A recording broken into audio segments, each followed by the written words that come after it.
আজকে আমি দারুণ স্বাদে রসগোল্লা পায়েস বানিয়েছি। আর ভিডিওটি পুরো দেখার জন্য অনুরোধ রইল। খেতে খুব সুস্বাদু লাগে খেতে। তো চলো শুরু করি আজকে রসগোল্লার পায়েস। নমস্কার বন্ধুরা, শিলা ফ্রি কুকিং ক্লাসে সবাইকে অনেক অনেক স্বাগত। আজকে আমি রসগোল্লার পায়েস বানাচ্ছি। তো রসগোল্লা পায়েস বানানোর জন্য এখানে ফুল ক্রিম দুধ নিয়ে নিয়েছি। ওজনে আছে 1/2 লিটার। দুধটাকে আমি ভালোভাবে ফুটিয়ে নেব। দুধ এখানে ফুটে গেছে আর দুধটা আমি ভালো মতো শুকিয়ে নেব। অর্ধেকটা করে নেবো দুধটা ফুটিয়ে ফুটিয়ে।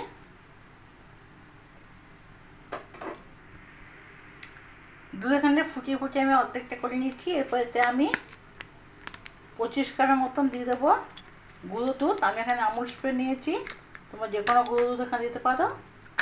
এবার আবার মিশিয়ে নেবো ভালো করে।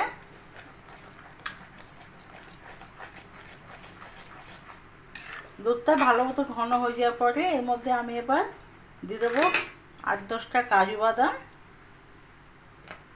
দিয়ে দেবো 8-10টা কিশমিশ, দেবো একটা তেজপাতা, দুটো ফাটিয়ে রাখা ছোটো এলাচ, আর দেবো এখানে স্বাদ অনুযায়ী চিনি। ভালো করে এটা আমি আবার ফুটিয়ে নেব।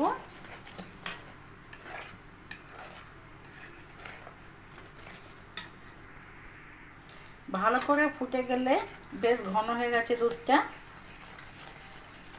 দেখতে পাচ্ছ কতটা গাছে হয়েছে। এতটা দুধ ছিল, ফুটিয়ে ফুটিয়ে এতটা কমিয়ে দিয়েছি। আমি কতটা ঘন হয়েছে, তার মধ্যে গুঁড়ো দুধ পড়েছে, খুব সুন্দর হয়েছে। এটা খিদার মতন হয়ে গেছে। এরপর শেষে আমি এখানে দিয়েছি 5টা রসগোল্লা। রসগোল্লাকে আমি এর মধ্যে দিয়ে দেবো।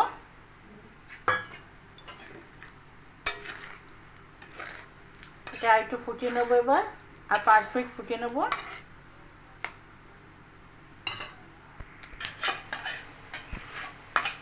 আমার রসগোল্লার পায়েস একদম তৈরি। দেখতে পাচ্ছ কেমন হয়েছে। তো রেসিপিটা কেমন লাগলো অবশ্যই আমার কমেন্ট করে জানাবে। ভালো লাগলে লাইক করে দেবে। আর নিত্য নতুন রেসিপি আপডেট পাওয়ার জন্য চ্যানেলটিকে সাবস্ক্রাইব করে দেবে। ভালো থাকবে, সুস্থ থাকবে। কালকে আবার কোনো ভিডিও নিয়ে চলে আসবো।